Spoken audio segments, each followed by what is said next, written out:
Un jeune m'a dit, il y a quelqu'un qui lui a posé cette question, pourquoi a-t-on besoin de l'enseignement ou de la Bible si on a le Saint-Esprit?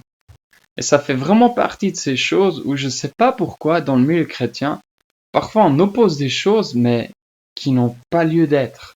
La Bible, on croit que c'est la parole inspirée de Dieu, c'est le Saint-Esprit qui l'a inspirée. Donc si on veut, l'auteur de la Bible est le Saint-Esprit. Donc en fait, dire d'opposer ces choses ne fait aucun sens. Mais maintenant, si on regarde à la Bible, qu'est-ce qu'elle dit? On voit dans Acte 2, donc c'est la première église qui se réunit et on lit qu'ils persévéraient dans l'enseignement des apôtres. Donc en fait, l'enseignement de la parole faisait partie de la Bible dès les premiers jours.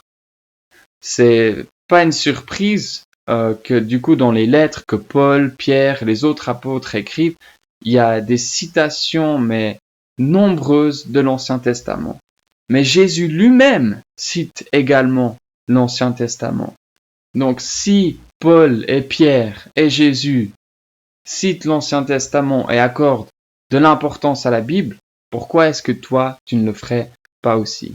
De plus, dis-moi, d'où est-ce que tu tiens la conviction que le Saint-Esprit te parle, ou qu'il existe, ou comment est-ce qu'il agit?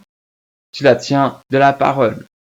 Donc en gros, tu apprends quelque chose à travers la révélation biblique, et ensuite tu veux exclure la révélation biblique. Ça fait vraiment aucun sens.